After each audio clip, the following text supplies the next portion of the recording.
Olá, pessoas! Vocês estão ouvindo o Do The Math? Eu sou Marcel Giraldini, founder de Chief Growth da Math Group, e hoje a gente vai ter um papo sobre uma marca brasileira que decide competir igual a startup, rápido, testando, expandindo fronteiras, mas que ainda tem aquela coisa de lugar quentinho de coração de vó, né, Fabi? Não tem, não? Tem, com certeza. E para isso a gente está aqui com o Roberto Pasqualoni, diretor internacional da Balduco. Vou te chamar de Beto. Tá bom. Obrigada por estar aqui no Do The Math. Valeu vocês pelo convite e por poder compartilhar um pouquinho da nossa história aí. Beto, naturalmente a Balduco dispensa apresentações, né? Porque certamente todo brasileiro conhece. Para os brasileiros, sim. Para os brasileiros, sim, por isso. E você justamente está liderando essa expansão internacional da Balduco. Eu queria que você falasse um pouco, porque a gente está falando isso, até que o Marcelo mencionou, é uma marca amada, já muito conhecida, muito sólida aqui no Brasil. E você está integrando novos negócios, novos canais, outras culturas. Como que está sendo esse processo de você abrir esses novos negócios, quando a gente olha principalmente o Latam, né? Quais são os principais desafios que vocês estão encontrando? Fabi, cara, é um desafio, até botando um pouco em contexto para vocês. Eu estou dentro da unidade de negócio do internacional, né? Então hoje a Balduco, sim, uma empresa que tem mais de 70 anos aqui no país. Para nós brasileiros, eu até brinquei, é a terceira geração da família que está tocando o negócio. Então, para nós brasileiros, que a gente nasceu, cara, ou vendo, sim, óbvio, no Natal, mas depois, putz, com certeza, no café da manhã, algum lanche, você sempre tem um ponto de contato com a marca. É muito fácil de falar de Balduco e a gente tem, de fato, essa conexão emocional, assim, com a marca.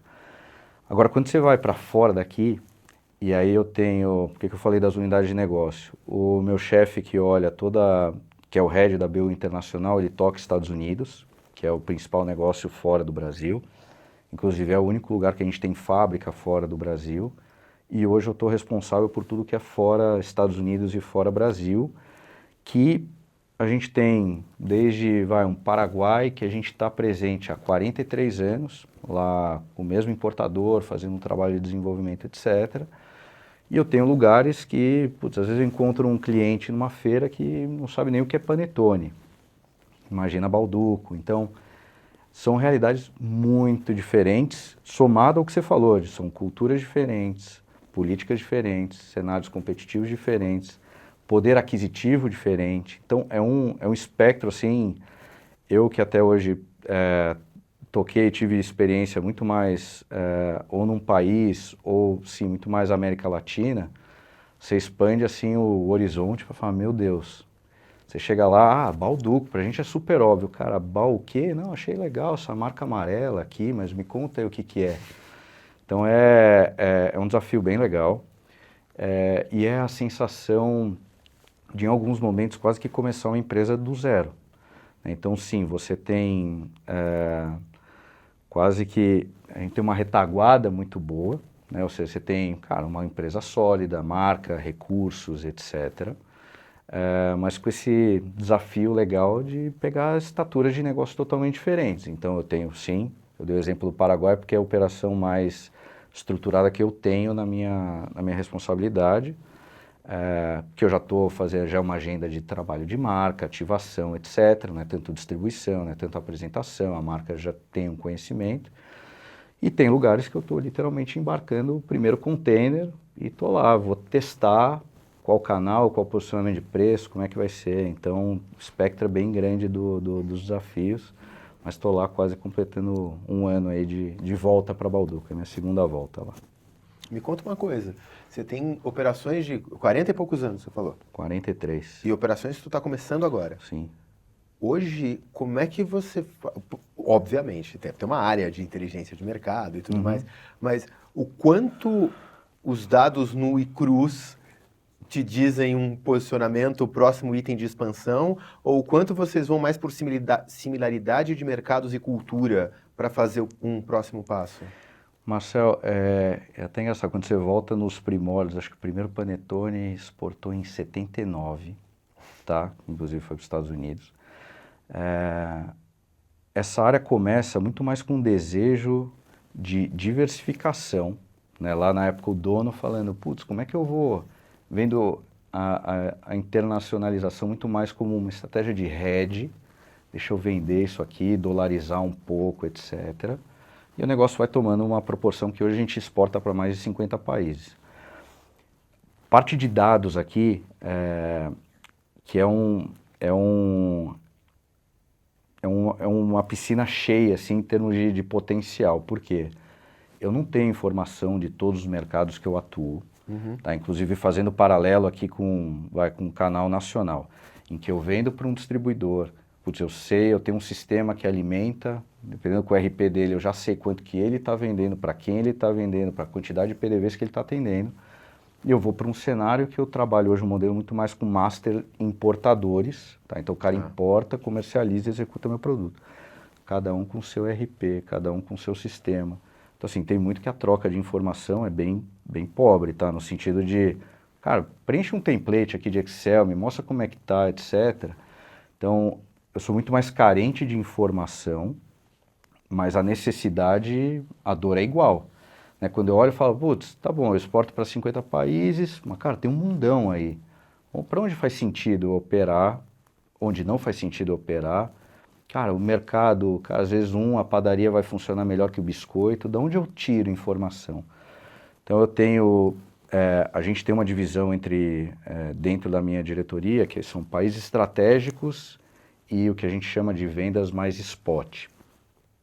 Os estratégicos são países que eu tenho já uma estrutura mais de longa data, eu já tenho uma relação mais próxima com o importador, etc., que eu estou mais avançado na troca de informações.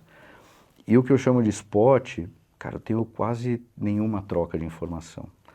Então, eu consigo tem desde uma parcela que vai de informação de mercado, você tem institutos, né, sei lá, uma Nielsen da vida, Euromonitor da vida, para te dar minimamente um cheiro de, cara, qual o tamanho da categoria, quem são os players, qual o preço médio que joga ali. E aí você começa a baixar o nível da informação para o próprio importador com os varejistas e distribuidores do país. Eu conheço um ou outro instituto que está começando a trabalhar centralização de dados para facilitar essa troca, mas ainda é um oceano azul aqui para mergulhar. Entendi. Tu trouxe, eu não sei quantos empresários ou pequenos, né, devem estar nos ouvindo, mas a visão de fazer um hedge ao mercado nacional da década de 70 talvez esteja ressurgindo, pelo menos em várias rodas de conversa a gente vê ela ressurgindo hoje em dia, né? Então é uma coisa que mais gente pode estar buscando. E aí pegando isso, eu queria te fazer um outro link, acho que o lado dos dados eu entendi, acho que tem mais coisa aí de quase que, por isso você falou quase abrir uma empresa nova, né? Você tem que ir investigar e entrar. Mas e quanto a equilibrar a marca que existe aqui com a marca nova que tu vai, então, já que é uma empresa nova, que você vai criar em outro lugar? Como é que você consegue ter esse equilíbrio hoje? Cara, acho que não tem muito receita de bolo. Eu vou tentar fazer até um paralelo apesar de ter nascido como uma estratégia de hedge, a hora que o negócio começa a tomar uma proporção, e sim, você vê o impacto na marca. Vou dar um exemplo aqui eu lembro quando saiu, foi na minha primeira passagem em Balduco, eu estava no marketing aqui, e eu lembro quando a equipe dos Estados Unidos fez uma campanha de marketing e primeira campanha lá, botou o Panetone na Times Square. Cara, não tenho dúvida que fez muito mais barulho aqui do que lá, né, de ver Panetone e Balduco na Times Square, o painel fatídico lá, que todo mundo, caraca, Brasil, não sei o quê. E aí, óbvio, isso é recente, mas ao longo dos anos, e aí um pouco também da missão da família, que deixa de ser puramente negócio, o cara começa a construir um legado por gerações, e é uma família que sim, viajou o mundo inteiro, está super presente no negócio, mas você vai no aeroporto, você vê a marca, você vai no outro país, você viu a marca, você fala, caraca, isso aqui começa a tomar uma proporção diferente de puramente o business. Então isso é um pouco de como nasce um pouco... o objetivo da área vai se mudando. E aí, voltando ao teu ponto o desafio de marca, de como você nasce ou como você carrega essa força da marca para novos negócios, hoje, principalmente como eu encontro operações que o cara não conhece a marca e às vezes nem a categoria, o respaldo que eu tenho eu sei que eu tenho produtos de qualidade e a escala, em alguns momentos, me permite chegar com uma estratégia de preço adequada ou até sim mais agressiva. Eu não começo de zero construir, aqui é Balduco, sou brasileiro, etc. Essa credencial me abre porta, mas o que me permite ganhar espaço cara, eu entrego um produto de qualidade muito boa, tá? Assim a gente considera um portfólio até premium, o mais affordable possível, o mais acessível possível em termos financeiros. Então, inclusive, é até um posicionamento que a gente tem muito forte, porque o dono quer ver a categoria andar, o produto circular, né? Mais do que ganhar dinheiro no curto prazo, isso não é o objetivo principal. Então, à medida que isso vai abrindo, o cara pega e fala, esse teu wafer é bom, essa tua torrada é boa. Esse panetone, não entendi direito o que é isso, mas isso é gostoso. Não entendi E aquilo vai... isso é ótimo. A primeira campanha dos Estados Unidos era divertido, que ele fala assim, isso não é um bolo, não é uma torta, é um panetone. Aí o cara fala, bom, deixa eu ver onde é que encaixa isso aqui. Então, agora, recente, por exemplo, tem conversado muito com países asiáticos, Japão já faz um tempo, mas a gente começou algumas conversas com China. Não tem Natal.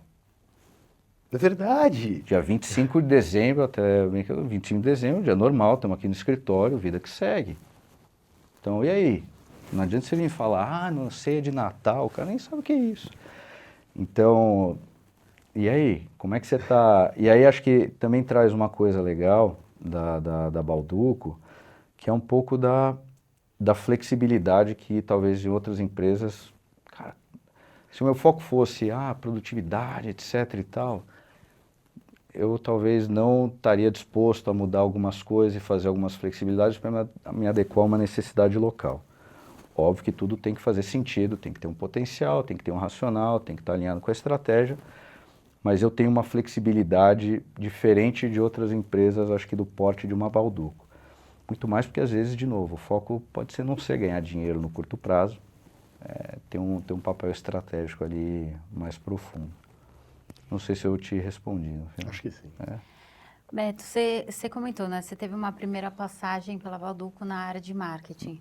E também foi um momento de grandes transformações no sentido de novos canais, a parte de e-commerce, a própria parte que ficava sob sua liderança também, né?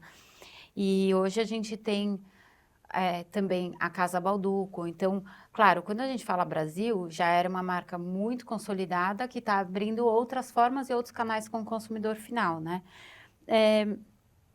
E você comentou, expandindo esses mercados, esses novos mercados, né? Entrando nesses novos mercados, a estrutura de dados também é diferente. Porque quando a gente olha o Brasil, na América do Sul, principalmente, ele geralmente é o âncora, inclusive, né, de várias marcas.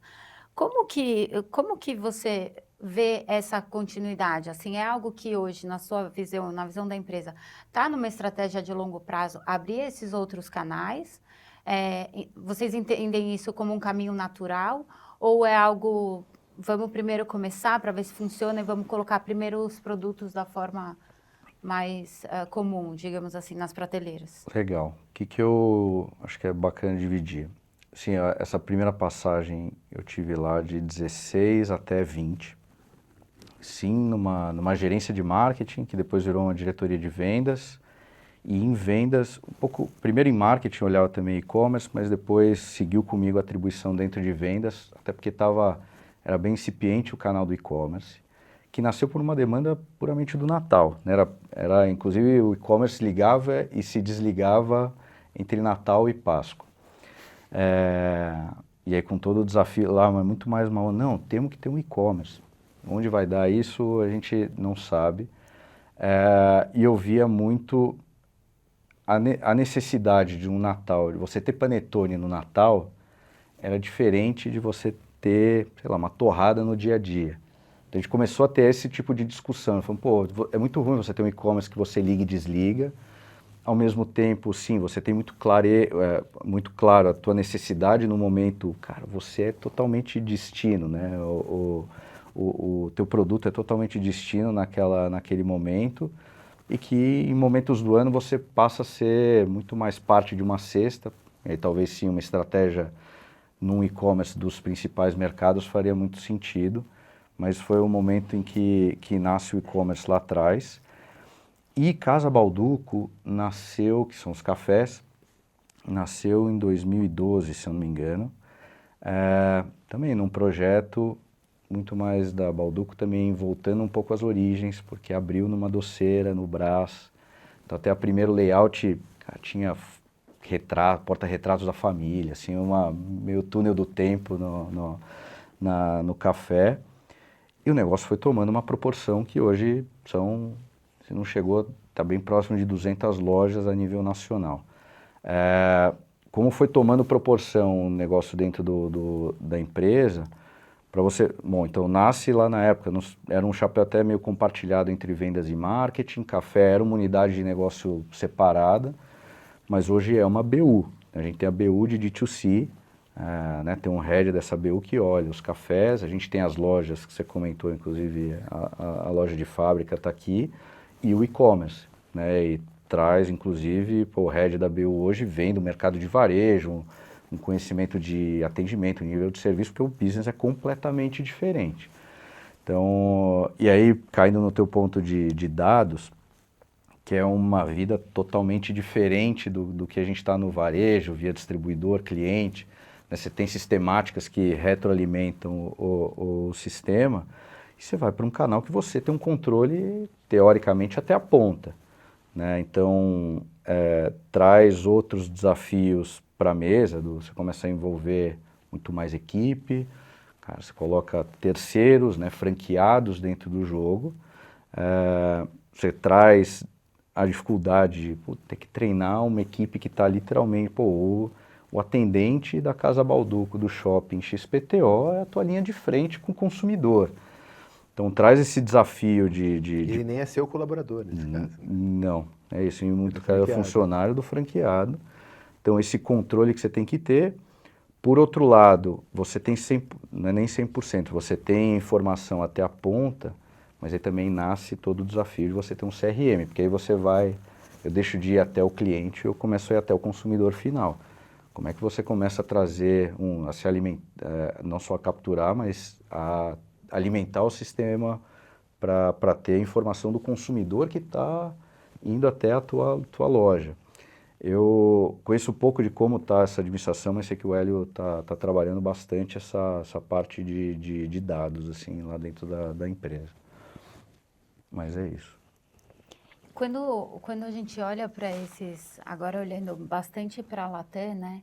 Quando a gente fez o alinhamento, você comentou, assim, os mercados eles têm maturidades diferentes, eventualmente não tem alguma categoria de algum produto da Balduco e tal. Como hoje, vocês já conseguem se basear em dados, mesmo que ainda não esteja 100% redondo, você fala, como você mencionou, né? Tem ainda oportunidade para a gente melhorar isso. Você entende que é algo do setor que tem esse desafio, ou seja, não importa muito qual é a empresa, né? Olhando para bens de consumo, ou isso tem mais a ver com o país, quando você está tentando expandir o mercado? Fabi, eu quebraria quase que em duas óticas, que a gente tem um lado de dados, do lado potencial de mercado, né? Como eu falei, foi muito mais, qual que é o tamanho de cada país? Qual que é o tamanho de cada categoria no país? Quem são os players? Uhum. Isso acho que transcende a empresa, e tem o lado também o da porta para dentro, né? De, tipo, independente do tamanho da operação, como é que eu também estou operando com dados, olhando, cara, qual que é o meu planejamento de demanda? Como é que eu estou alinhando minhas áreas operativas? Como é que eu estou olhando onde eu estou atuando? E sim, eu acho que é um problema crônico, dada a complexidade de você estar, sei lá, já é complexo dentro do mesmo país, imaginando que você tem parceiros com RPs diferentes, políticas de abertura de dados diferentes, a própria maturidade da equipe em trabalhar aquelas informações dependendo da rotina. Aí imagina você agrega isso, cara, o cara está em outro país, o RP X, cada um de um jeito, dependendo da tua relação com ele também, porque dependendo do porte aí sim, dependendo da indústria, o cara pode ser exclusivo, pode não ser exclusivo. É um desafio que acho que transcende qualquer indústria, mas hoje em dia, se a gente começa a ver o valor que você ter uma gestão de dados traz para o teu dia a dia, seja na qualidade da decisão tomada, seja na velocidade da decisão tomada, acho que é uma avenida que todo mundo deveria eu acho que todo mundo está buscando avançar, em velocidades diferentes, cada um quebrando a cara, mas todo mundo, vejo todo mundo caminhando nessa direção. Você colocou um aumento da complexidade, acho que muito claro, né? Quando a gente fala de a produção ainda Brasil, para grande parte desses países, tu se porta como um exportador em alguns lugares muito parceiro, com troca de dados, em outros lugares mais longínquos, mas no final do dia está todo mundo demandando produção de você. A sazonalidade desses diferentes países, hoje tu acaba criando um mapa para ter uma normal de produção, para que isso não te dê quebra de gôndola, esse tipo de coisa? E Marcel, hoje, se você pensar, o maior desafio que eu tenho como área é o S&OP ou um planejamento de alinhamento entre vendas e operação. Porque o ponto natural de eu nascer, pela essência da empresa, é o panetone, que é um produto por essência sazonal. Mas ao mesmo tempo, imagina, cara, dei o exemplo talvez mais extremo aqui, estou mandando para o Japão. Cara, imagina que isso vai de navio, então só de trânsito, cara, e liberação são 60 dias. Eu demoro 30, 40 para produzir, e dependendo do insumo, dado a regulamentação, cara, tem insumo que eu demoro 120 dias para receber. Então, olha como extensa é a cadeia, e se você não tem operações maduras, cara, é um eletrocardiograma, assim, porque hoje você vende, amanhã eu preciso ver, amanhã eu vou testar. Não são operações maduras a ponto de eu ter uma tranquilidade de planejamento, falar, não, pode atirar aqui que você vai acertar. Então, é uma discussão interna que a gente tem muito forte, porque você tem que escolher o que você quer gerenciar. Eu posso apostar num forecast mais... Falar, não, para eu ter produto disponível para estar lá o quanto antes possível, qual que é o problema? Eu vou começar a gerenciar um estoque com vida útil menor. Isso pode acarretar num problema. Ou eu falo, cara, não, eu vou quase para um modelo de make to order, cara, só vou produzir mediante pedido, e eu vou demorar mais tempo, mas eu garanto que você vai receber o produto mais fresco possível. Eu hoje estou optando muito para ir pelo segundo caminho. E sim, qual que é a complexidade disso? Eu ponho uma pressão por gerar um forecast, mas eu tenho que gerenciar um lead time maior com os mercados. Pô, você só vai me atender? Eu falo, O Natal eu tenho uma maturidade melhor, né? Então já é mais previsível, eu consigo gerenciar também o portfólio melhor. Se eu errar, eu tenho válvulas de escape entre os outros países que eu consigo dar vazão num desvio aí de planejamento. É melhor, mas quando você vai para biscoito, padaria, etc., o espaço acaba sendo menor. Então, a gente está falando não só... Eu falei da sazonalidade, mas você tem o outro impulso que é todo o teu time to lead para entregar todos os mecanismos que vão colocar. Na hora de tu criar teu modelo, não estou falando que você tem um modelo de machine learning para escolher qual é a empresa, mas algum modelo para tomar decisão de um novo país, a logística, o S&OP, ela vai ter um peso relativo ao potencial de mercado maior ou menor? É menor. Menor? Hoje eu vou, como até eu falei, como a essência eu busco muito mais qual a oportunidade correta e eu tenho a licença interna para falar, cara, vamos tentar, vamos se desafiar para ver se a gente consegue atender. Mas hoje eu tenho muito mais marco potencial, regulatório, é muito importante. Quando você entra, regulatório, aliás, dita muito, tem mercado que você fala, cara, você não tem chance de jogar aqui. E sim, ou até a complexidade que ia agregar, estou dando Japão um bom exemplo, porque, cara, tem muito produto que eu preciso ter ingrediente específico para...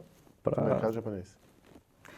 Então, você tem que sempre, e isso é muito cíclico também. Hoje você está aberto, você tem que de tempo em tempo olhar e falar assim, cara, vale a pena, né? Até pelo complexidade e retorno ali. Faz sentido isso? Então, todo momento você tem que olhar, não falo todo momento, mas a cada 3, 6 meses você olha e fala, puta, tá valendo, o potencial está sendo alcançado, pelo menos estamos na trajetória correta. Então, isso é cíclico e você tem que fazer isso a todo momento. Beto, você teve várias experiências distintas, né? Assim, até inclusive quando a gente olha a Jerônimo e tal. E uma curiosidade até, você comentou uma coisa na Balduco que é muito legal, que é esse olhar mais a longo prazo, não uma preocupação imediata em relação ao que a gente já vai vender, ao que vai trazer, claro, tá olhando para isso, mas numa estratégia de longo prazo, né? Olhando para a sua carreira, porque você já passou por outras empresas que eram diferentes dessa política, digamos assim, né? Onde você enxerga ou quais você vê, na sua opinião, são os principais benefícios de ter essa leitura mais a longo prazo? O que você fala, por exemplo, você tem carreiras em outras multinacionais, inclusive, mas o que você fala, tá, isso daqui muda o jogo quando, sabe, em relação a esse olhar mais a longo prazo? Sim, e Fabi, eu acho que lá é muito louco, você está trazendo, e é fato, quando eu olho o filme assim da minha jornada aqui, sim, eu trabalhei, acho que em empresas mais estruturadas, acho que aqui teve um leque entre, talvez o extremo do não estruturado, que é, cara, eu empreender com a minha indústria pequena, com toda a turbulência que tem, e talvez empresas que sim, cara, se você não tem o planejamento de longo prazo, aquilo está alinhado, 500 leis de decisão, etc. Para mim, inclusive, até foi o grande chamariz de voltar para um projeto com o Balduco, e exclusivamente no internacional. Eu vejo o Balduco muito no meio do caminho, tá? Que tem a preocupação do longo prazo, mas mais do que... E aí eu atribuo isso muito mais porque, cara, a família está lá, está operando e não vai sair, né? Então, a sistemática, a dinâmica que está hoje. A gente tem muita autonomia e liberdade. Mas você é cobrado, sem dúvida nenhuma, mas existe muito, cara, é uma família empreendedora na essência, e criaram um Balduco da forma como criaram, fazendo.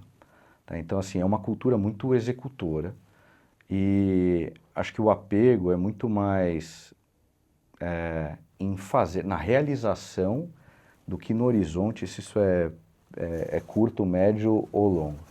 Então, os benefícios que isso traz, seja, acho que não só dessa essência empreendedora, foco na realização, é o fato de você tá com a tomada de decisão muito próxima do negócio.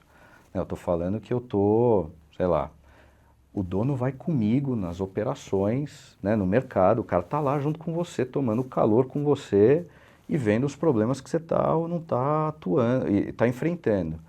Então, eu sempre brinquei porque o Máximo, ele fala, cara, não tem problema você tomar a decisão errada, o problema é você não tomar decisão, o problema é você ficar parado. Então, até engraçado, porque você faz, e o cara opera assim há 30 anos. Né? Então, você vê modelos, tipo, não, modelo agile, vamos lá, vai, pega, aprende, refaz e vamos embora. O cara está operando assim a vida inteira. Então, que no final, você vê que, de fato, é isso aí. Não adianta, às vezes você tá pensando demais puta, o que vai ser daqui a 3, 5 anos? Meu amigo, não sei, cara. Eu sei o que a gente tem que fazer agora, faz. Mudou um contexto? Não, então segue fazendo. Errou? Corrige e vai. Mas são tiros mais curtos e com revisões frequentes, e acho que esse medo de não errar, mas pega e faz. Eu vejo muito esse benefício para o modelo, cara, bom, tá aí, né, o resultado. Uma cultura executora, né, cara? Eu acho Muito. que isso é legal de ouvir. Falando de cultura, porque a gente percebe, e acho que vai ser legal ver como é que você encara isso, né, já tendo outras experiências, mas sendo um negócio familiar. Porque a gente percebe que muitas vezes, quando a gente começa a montar uma estrutura data-driven, ou principalmente começa a ajudar o cliente a criar uma matriz de indicadores em que eu entendo como eu estou medindo determinada operação e como é que este número impacta neste outro número, que vai impactar nesta visão estratégica que é medida desse jeito, e como é que essas coisas se organizam. Muitas vezes é menos pela complexidade técnica, menos pela evidência da realidade que a coisa funciona, mas é muito mais por criar um dialeto, vamos dizer assim, comum. As pessoas conseguem passar a conversar porque você começa a tirar um pouco do... Eu aprendi assim no meu MBA, sabe? Eu brincava muito quando eu estava nas épocas de aula presencial, que daí eu ficava na ESPM e a gente estava naquela coisa do momento dos engajamentos, sabe? Todo mundo fala, engajamento. Eu falava, legal, todo mundo agora vai pegar seu papel, não pode colar, e eu quero que você escreva uma fórmula do engajamento. Como é que você mede, como é que você calcula? Se é um número, tem que ser calculado. Como calcula? Um monte de gente falava, não sei. E quem tentava escrevia algo totalmente diferente do outro que tentava também. Porque era quase um hype, mas não estava ali no número. Sim. E quando a gente está falando de empresas, principalmente multinacionais, né, que a pessoa tem lá o board, né, tu tem que estar no hype. E aí a gente percebia que criar uma matriz de indicadores ajudava na criação desse dialeto que tira um pouco do hype e vamos criar coisas que façam sentido pra gente e um número que a gente consiga conversar. Se a gente falar de venda, o número é esse. Se a gente está falando de geração de valor, é desta forma que se calcula o nosso EBITDA, portanto é assim que se gera valor, né? Não é um número, agregar valor veio do além. Não, é assim. Você está numa empresa executora, em que em tese isso vai ficar para depois, porque o que importa é vamos fazer e depois vamos ver o que acontece. Eu estou falando em tese porque a gente não alinhou essa pergunta antes. Mas eu fiquei bem curioso. Hoje, quando você olha assim, a malha de números, de KPIs, de indicadores, ela tem essa importância de criar o dialeto comum e que as pessoas possam conversar? Ou existe uma cultura mais interna que está substituindo isso? Não, cara, é um trabalho que a família vem fazendo já há um bom tempo, tá? Inclusive, óbvio que transcende até o período que minha primeira passagem lá, não só de profissionalizar como, cara, como estrutura, mas também toda uma parte de governança, não só, de ter um planejamento estratégico, né, de você ter claro quais são, cara, os valores da empresa, quais são os indicadores que a gente vai buscar, não só olhando o P&L, mas o como a gente vai buscar essas coisas. Hoje, para compartilhar com vocês, ou seja, a família, a família está muito mais numa posição de conselho, está presente no dia a dia, mas sem uma responsabilidade atrelada a eles diretamente.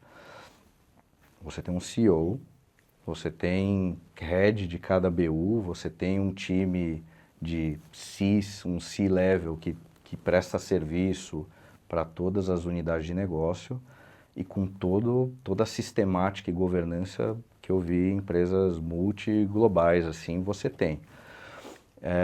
O que eu vejo ali como riqueza é sempre essa discussão do contraponto, em que momento que você entende que, sim, é importante a gente organizar um pouco, não perca a sua essência executora, mas como é que você traz a governança, processos, indicadores numa dose correta que te ajuda a nortear.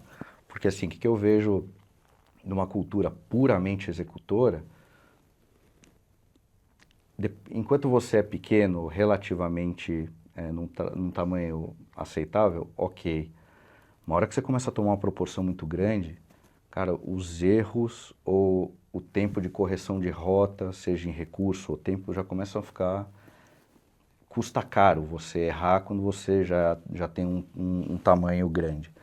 Então, esse equilíbrio que o time, cara, a família vem trabalhando há anos, junto com o corpo, de estabelecer uma nova governança, cara, evoluiu muito nos últimos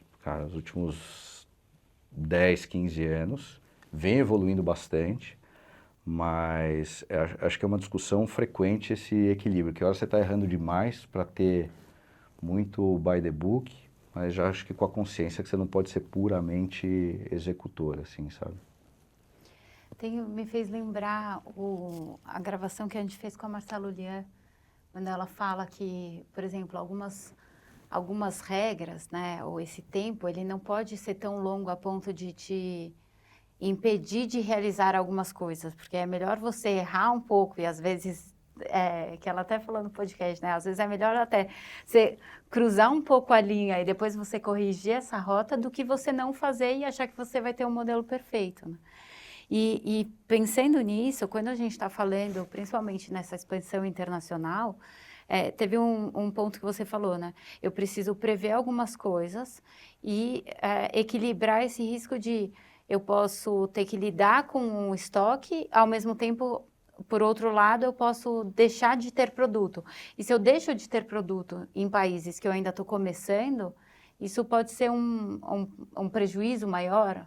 Como você vê isso?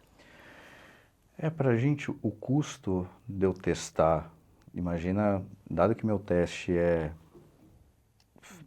divide um portfólio, fecha uma tabela de preço, manda um produto, o custo do meu erro é relativamente baixo, né? Tipo, nesse sentido, a cultura da execução me ajuda. Uhum. Me ajuda, de novo, porque o custo de errar é muito baixo, e eu tenho licença para isso, até dentro do bolo. Se eu tiver alguns erros, tá dentro da conta eu poder errar X, compensando dentro do meu P&L completo. Então eu não vejo, nesse ponto, acho que é bem esse caminho, Fabi.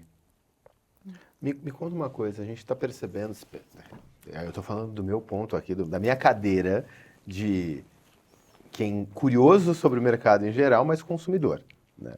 Mas a gente percebe uma mudança no que é o marketing alimentar no Brasil, principalmente. A gente é muito contaminado pelo que acontece nos Estados Unidos, então imagino que lá também está acontecendo a forma de posicionamento do produto, as características do produto que você tem que posicionar e tudo mais. Ao mesmo tempo, você tem esse teu trabalho para culturas que, na América Latina, a gente está assim aventurando pela América Latina, a gente percebe que ela é diferente, mas ainda existem alguns traços que a gente pode tentar pegar na mão, mas daí você trouxe a Ásia, né? Que assim, a importância do Natal, onde tem, já é menor, né? Porque o cristianismo não, né, no Japão, eu acho que a última vez que eu vi não era a principal religião, não sei se alguma coisa mudou. Na China, com certeza não é. Então aí você está falando de algo que não é, né, como a gente disse, nem sequer um feriado. Talvez não signifique nada, né? Porque não está na cultura nem pop deles esse elemento. Como é que hoje a gente falou de essência de marca, tu falou de você tem os teus pontos, tem essa coisa da cultura, de se manter uma cultura executora, de testar e tudo mais, mas você tem que manter a tua essência.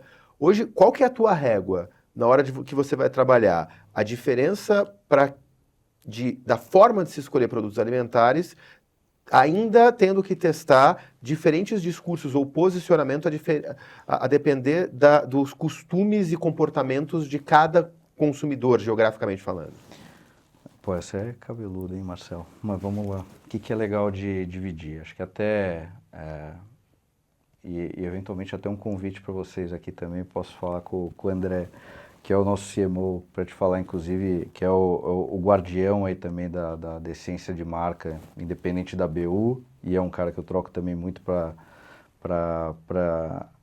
nesses diferentes contextos que a gente está, sendo transparente com você, ou seja, quando eu inicio, e aí você deu o exemplo de Ásia, cara, tem muito pouco espaço para eu não começo já com uma agenda de marca muito grande, ela de fato nasce pela qualidade do produto e uma estratégia de preço adequada para o contexto do país.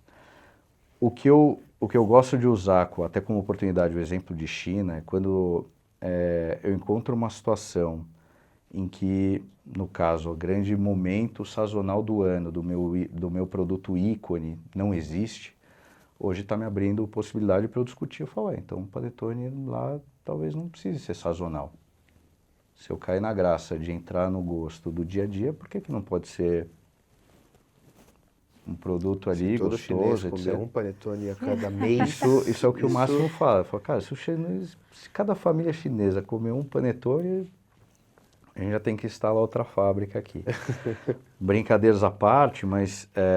e aí sim, trazendo... Esse é o desafio quando eu olho... Porque assim, eu sou a BU menos relevante em termos de resultado, né, de tamanho, óbvio, por maturidade. Opa. Mas... E ao mesmo tempo o cara que mais traz complexidade para a mesa, né? Porque às vezes eu falo, putz, é uma realidade... Quando eu falo de potencial... Dado que eu estou aqui vendendo há 70 anos, nada vai ser tão relevante quanto o Brasil, ou Estados Unidos no segundo momento. Mas é uma unidade de negócio que tem um super espaço estratégico, porque, cara, onde está o crescimento? Tá bom, qual que é o próximo Estados Unidos? A gente sim, tem uma baita expectativa em China, que ao mesmo tempo, por mais que seja um tamanho de mercado gigantesco, é um mercado nada óbvio. Sim. Nada óbvio. Tu vai ter que criar o como posicionar teu produto, porque, como você disse, a categoria não existe. Não existe a categoria, não existe a marca. Você tem cases de marcas, cara, super consolidadas que chegaram lá achando que é copia e cola e Então, como é que a gente tenta se munir? Sim, tem um trabalho grande de entendimento, tem mapeamento de quem são parceiros que já estão lá há décadas, tá? Então, você tem que estar aberto e com uma certa flexibilidade para jogar diferente. Então, ao mesmo tempo, não só do lado religioso, cara, tem um tema de paladar, sabe? A gente tem um perfil de paladar muito mais doce do que o asiático. Então, para coisas que... E aí, ao mesmo tempo, você vai e prova os produtos que, sim, já são consumidos lá, você fala, nossa, meu Deus, isso aqui não tem gosto de nada. Mas ele acha super saboroso, mas é o choque de paladar. Então, quanto que você também está disposto a não ser o copia e cola, né? Você está disposto a mudar a fórmula, talvez, de produtos ícones seus para atender um mercado novo? Depende, qual que é o potencial, etc e tal. E aí, quando a gente volta na essência do, cara, por que a gente está buscando isso, eu tenho essa licença para, sim, atuar diferente, dependendo do tamanho da oportunidade do lado de lá. Então, eu estou te dando toda essa volta, porque, sim, tem, num primeiro momento, menos a minha essência da marca, vai muito mais em como eu entrego. Eu não vou abrir mão da qualidade do produto, não vou. O preço, sim, a gente consegue, eu consigo negociar internamente, eu topo ir com uma estratégia mais agressiva para ver se cola ou não cola. E uma vez que essa equação entrou, sim, eu falo, cara, que tipo de ativação ou qual o momento que eu começo a fazer um trabalho de marca usando todos os ativos que eu já tenho, né? Entra um pouco, sim, o fato de escala. Eu tenho... O leque é completo do que usar em que momento. Aliás, o desafio está em que momento é o correto de você usar. E eu tenho todo o suporte, independente da unidade de negócio. A gente tem equipe de marketing trade, tem a diretora que ajuda, trabalha na nossa unidade de negócio. Ela está totalmente, cara, alinhada com a nave-mãe, vamos dizer assim. Então, consegue suportar a gente independente do momento da jornada de cada país. Beto, eu jamais pensei que na tua resposta tu ia trazer, talvez, mudar a receita do produto. Essa não passaria... Passaria pela tua cabeça que ele poderia responder isso? Não, com certeza não. Nossa, tá muito bom esse papo e tem mais coisas que eu gostaria de falar, mas senão a gente vai ter que emendar num outro podcast. Nossa, 43. Uau! Sim, Mas corta uma pergunta que a gente sempre faz para quem a gente convida também, né? E agora, olhando para o que você está fazendo agora, que é expandir mercado, quais são os seus indicadores ou o seu indicador de sucesso que você fala, tá? Isso daqui é o que eu acordo e vou monitorar, sei lá, todo dia ou enfim. O primeiro que vem na minha cabeça é venda, tá? E aliás, assim, aqui eu sei que tem uma cultura muito forte até da empresa, que esse é o drive. Cara, você tem que vender, tem que vender, tem que vender. Óbvio que aí eu faço o duplo clique, porque eu falo, cara, tá bom, como eu vou vender mais? E aí, talvez chegando até o extremo, cara, em alguns faz sentido você olhar até e mudar sua receita para vender mais. Sim, assim, eu não tenho nenhuma restrição por trazer oportunidades e como a gente acredita que tem que atuar, mas é uma empresa de venda. Venda é o que empurra aquilo, é o que sempre empurrou, é o que eu vejo que vai seguir empurrando. Mas a gente tem essa abertura, autonomia para pensar em, tá bom, como que eu vou vender mais, que eu acho que está o X da questão. Mas você me perguntou, o indicador não tem como, Fabi, eu só consigo pensar em venda, mas dando duplo clique eu penso em vários em como atingir melhor esse indicador.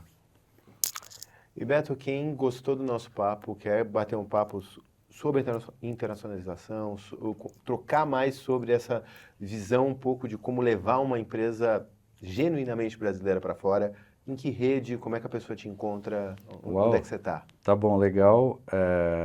Aliás, acho que é uma frente, e aliás, quando você vai para a internacionalização, a gente tem o lado também patriota de falando, caraca, se mais empresa brasileira conseguir botar a nossa carinha aí fora, é super aberto. Pode procurar no LinkedIn, não tem problema nenhum. Tá lá o contato, aliás, acho que vocês podem compartilhar aí, não tem problema nenhum. Vai estar na descrição aqui Legal. do episódio. Tá bom, maior prazer e obrigado aí pelo convite. A gente que agradece. Muito bom. E eu faço agora? Por favor. Então, para quem chegou até aqui, 5 estrelinhas no seu agregador de podcasts ou curte, comenta, compartilha, que isso ajuda muito a gente. Valeu. Valeu, galera.